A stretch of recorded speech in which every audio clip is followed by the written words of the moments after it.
हर हर महादेव, जय भोलेनाथ। कैसे हैं आप सब? आई होप आप अच्छे होंगे, स्वस्थ होंगे, मस्त होंगे।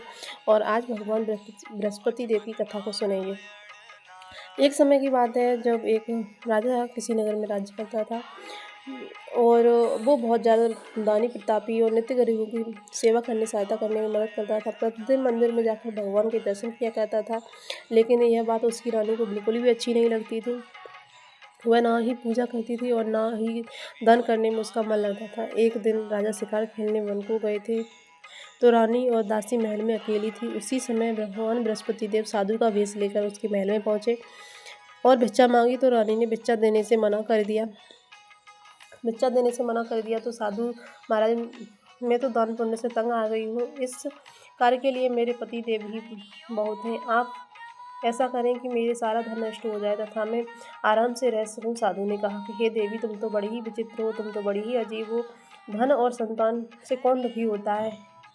इसकी तो सभी को कामना होती है, सभी को चाहिए। ये तो पापी और भी पुत्र और धन की इच्छा करते हैं। अगर तुम्हारे पास अधिक धन है तो भूखे मनुष्य को भोजन कराओ, प्याओ, खुदवाओ, ब्राह्मणों को दान दो, कुआं, तालाब, बावड़ी, बगीचे आदि का निर्माण कराओ, मंदिर, पाठशाला, धर्मशाला बनवाओ, निर्धनों को धन दो, कुंवारी कन्याओं का विवाह कराओ, साथ ही यज्ञ आदि कर्म को, अपने धन को शुभ कार्यों में खर्च करो। ऐसा करने से तुम्हारा नाम परलोक में सार्थक होगा एवं स्वर्गलोक की प्राप्ति होगी। लेकिन रानी पर इस उपदेश का कोई प्रभाव नहीं पड़ा। वह बोली, महाराज, मुझे ऐसा धन की कोई आवश्यकता नहीं है जिसमें मैं अन्य लोगों को दान दूं, जिसको रखने के में मेरा सारा समय नष्ट हो जाए।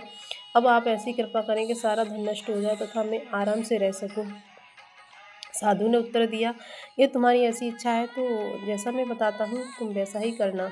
बृहस्पतिवार को घर को गोबर से लीपना, अपने केसों को पीली मिट्टी से धोना, राजा से कहना वह बृहस्पतिवार को हजामत बनवाए, भोजन में मांस, मदिरा, खान पान, कपड़ा, धोबी को यहाँ धुलने डालने आए। ऐसा करने से बृहस्पतिवार में ही आपका सारा धन नष्ट हो जाएगा।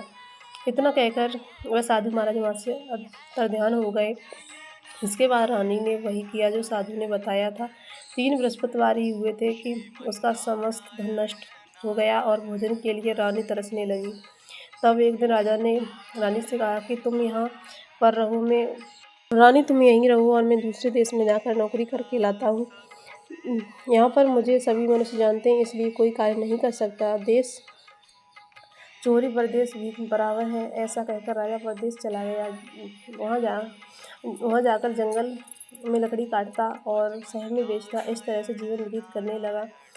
इधर राजा के बिना रानी और दासी रहने लगी थी। किसी दिन भोजन मिलता और किसी दिन नहीं मिलता, जल पीकर ही गुजर करती। एक समय जब रानी और दासियों को 7 दिन बिना भोजन के रहना पड़ा, तो रानी ने अपनी दासी से कहा, हे दासी, पास ही के नगर में मेरी बहन रहती है, वह बड़ी धनवान है। तू उसके पास जा और जाकर 5 सेर बेजर मांग के ले आ, ताकि कुछ समय के लिए थोड़ा बहुत गुजर बसर हो जाए। दासी रानी की बहन के पास गई। उस दिन बृहस्पतिवार था। रानी का बहन उस समय बृहस्पतिवार कथा सुन रही थी।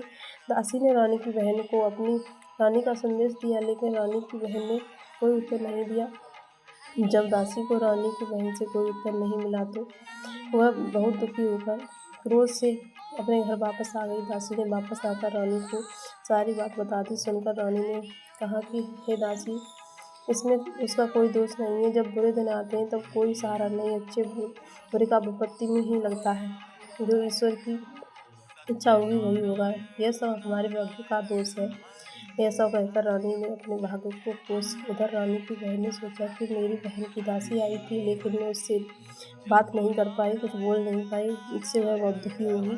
कथा सुनकर और पूजा समाप्त कर वह अपनी बहन के घर आई और कहने लगी, हे बहन, मैं बृहस्पतिवार का व्रत कर रही थी, तुम्हारी दासी गई, लेकिन जब तक कथा होती तब तक न उठते हैं और न बोलते हैं, इसलिए मैंने नहीं बोली। वो दासी क्यों गई थी? रानी बोली, बहन, अरे हमारे घर अनाज नहीं था। ऐसा कहते कहते रानी की आंखें भर आईं। उसने दासियों समेत 7 दिन तक भूखा रहने की बात भी अपनी बहन को बता दी, इसलिए मैंने दासी को तुम्हारे पास 5 सेर दिए लेने के लिए भेजा था। रानी की बहन बोली, बहन देखो, बृहस्पति देव सबकी मनोकामना पूर्ण करते हैं, देखो शायद तुम्हारे घर में अनाज रखा हो। पहले तो रानी को विश्वास नहीं हुआ, परंतु बहन के आग्रह करने पर उसने दासी को अंदर भेजा। दासी घर के अंदर गई तो वहाँ पर उससे एक घड़ा बेर से भरा मिला। उसे बड़ी हैरानी हुई। उसने बाहर आकर रानी को बताया। दासी रानी से कहने लगी, हे रानी, जब हमको भोजन नहीं मिलता तो हम व्रत ही तो करते हैं, इसलिए क्यों ना इससे व्रत और कथा की विधि पूछ ली जाए, हम भी व्रत किया करेंगे। दासी ने कहा। कहने पर रानी ने अपनी बहन से बृहस्पति भगवान की कथा के बारे में पूछा। उसकी बहन ने बताया, बृहस्पति देव के व्रत में चने की दाल और गुड़ और मुनक्का से भगवान विष्णु का केले की जड़ की पूजा करें तथा दीपक जलाएं और कथा सुने। उस दिन एक ही समय भोजन करें। भोजन में पीले खाद्य पदार्थ का सेवन जरूर करें। इससे भगवान विष्णु प्रसन्न होते हैं, अन्न, पुत्र और धन का वरदान देते हैं, साथ ही सभी मनोकामनाओं को पूर्ण करते हैं। व्रत और पूजन की विधि बताकर रानी की बहन अपने घर वापस लौट आई। रानी और दासी ने निश्चय किया कि बृहस्पति देव भगवान का पूजन करेंगे। 7 रोज बाद जब बृहस्पति आई तो उन्होंने व्रत रखा। गुड़ साल में जाकर चना और गुड़ बीन लाई तथा उसकी दाल से केले की जड़ तथा विष्णु भगवान का पूजन किया। अब पीला भोजन कहाँ से आए, दोनों बड़ी दुखी हुई, परंतु उन्होंने व्रत किया था, इसलिए बृहस्पति देव भगवान बहुत प्रसन्न थे। एक साधारण व्यक्ति के रूप में वे 2 थालों में पीले भोजन लेकर गए और दासी को दे कर बोले, हे दासी, यह भोजन तुम्हारे और तुम्हारी रानी के लिए है, इसे तुम दोनों ग्रहण करना। दासी भोजन पाकर प्रसन्न हुई। उसने रानी से कहा, चलो रानी जी, भोजन कर लो। परंतु रानी को भोजन आने के बारे में कुछ भी नहीं पता था, इसलिए उसने कहा कि जा तू ही भोजन कर, क्योंकि तू व्यर्थ में हमारी हंसी उड़ाती है। तब दासी ने कहा, एक व्यक्ति भोजन दे गया है। तब रानी ने कहा, वह व्यक्ति तेरे लिए ही भोजन दे गया है, तू ही भोजन कर। तब दासी ने कहा, वह व्यक्ति हम दोनों के लिए 2 थालों में सुंदर पीला वस्त्र भोजन देके गया है, इसलिए मैं आप दोनों ही साथ साथ भोजन करेंगे। यह सुनकर रानी बहुत प्रसन्न हुई और दोनों ने गुरुवार भगवान को नमस्कार किया, भोजन किया। उसके बाद से वे प्रत्येक बृहस्पति को व्रत भगवान के सूर्य की पूजा करने लगे, व्रत करने लगे। बृहस्पति भगवान की कृपा से उनके पास धन हो गया, लेकिन रानी फिर पहले की तरह आलस करने लगी। तब दासी बोली, देखो रानी, तुम पहले भी इस प्रकार आलस करती थी, तुम्हें धन के रखने में कष्ट होता है, इस कारण सभी धन नष्ट हो गया। अब गुरु भगवान की कृपा से धन मिला है तो फिर तुम्हें आलस होता है। बड़ी मुसीबतों के बाद हमने यह धन पाया है, इसलिए तो हमें दान पुण्य करने चाहिए। अब तुम भूखे मनुष्य को भोजन कराओ, प्याऊ लगवाओ, ब्राह्मण को दान दो, कुआं, तालाब, बावड़ी, बाग, बगीचे लगवाओ, निर्माण कराओ, मंदिर, पाठशाला और धर्मशाला बनवाओ, निर्धनों की सहायता करो, कुंवारी कन्याओं को विवाह कराओ, साथ ही यज्ञ आदि कर्म करो, अपने धन को शुभ फल कार्यों में खर्च करो, जिससे तुम्हारे कुल का यश और बढ़े और स्वर्ग को प्राप्त हो। तुम इतने प्रसन्न होंगे। दासी की बात मानकर रानी शुभ कार्य करने लगी, उसका यश फैलने लगा। एक दिन रानी और दासी आपस में विचार करने लगी कि न जाने राजा किस दिशा में होंगे, उनकी कोई खोज खबर नहीं है।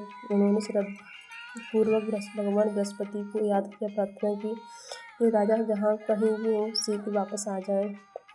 उसी रात्र को बृहस्पति देव भगवान राजा को स्वप्न में कहा कि हे राजा, उठ, तेरी रानी तुझको याद करती है, अपने देश को लौट जा। राजा प्रातः काल उठा और जंगल से लकड़ी काटने के लिए जंगल की ओर चल पड़ा। जंगल से गुजरते हुए विचार करने लगा कि रानी की गलती से उसे कितने दुख भोगने पड़े। राजपाट छोड़कर जंगल में आकर में रहना पड़ा। जब जंगल से लकड़ी काटकर शहर में बेचकर गुजार करने पड़ा और अपनी दासी को याद करके व्याकुल होने लगा। उसी समय राजा के पास बृहस्पति देव साधु के वेश में आकर बोले, हे लकड़हारे, तुम इस सुनसान जंगल में किस चिंता में बैठे हो, मुझे बताओ। यह सुन राजा के नेत्रों में जल भर आया। साधु की वंदना कर राजा ने अपनी संपूर्ण कहानी सुना दी। महात्मा दयालु थे। वे राजा से बोले, हे राजा, तुम्हारी पत्नी ने बृहस्पति देव के प्रति अपराध किया था, जिसके कारण तुम्हारी यह दशा हुई। अब चिंता मत करो, भगवान तुम्हें पहले से अधिक धन देंगे। देखो, तुम्हारी पत्नी ने बृहस्पति देव का व्रत शुरू कर दिया है। अब तुम ही बृहस्पति देव के व्रत में चने की दाल, गुड़ और मुनक्का से भगवान विष्णु का केले की वृक्ष की जड़ में पूजन करो तथा दीपक जलाकर कथा सुनो। उस दिन एक ही समय भोजन करना, लेकिन भोजन में पीले खाद्य पदार्थ का सेवन जरूर करना।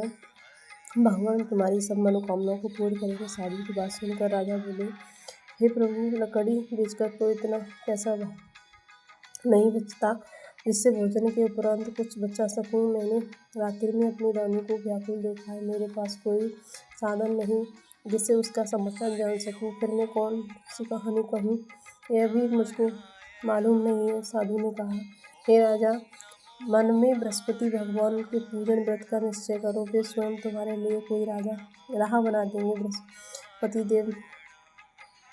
बृहस्पतिवार के दिन तुम रोजाना की तरह लकड़ी लेकर शहर में जाना। तुम्हें रोज से दुगना धन मिलेगा।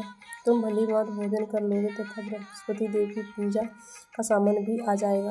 राजा ने ऐसा ही किया और उसको मनवांछित फल की प्राप्ति हो गई। इस प्रकार जो भी कथा सुनता है, पढ़ता है, हुंकारा भरता है, भगवान बृहस्पति देव उसकी सभी मनोकामनाओं को पूर्ण करते हैं।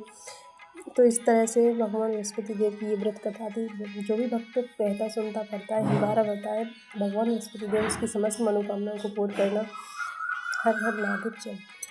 ओम जय बृहस्पति देवा, स्वामी जय बृहस्पति देवा, छिन छिन बोलवा, कमली फल मेवा।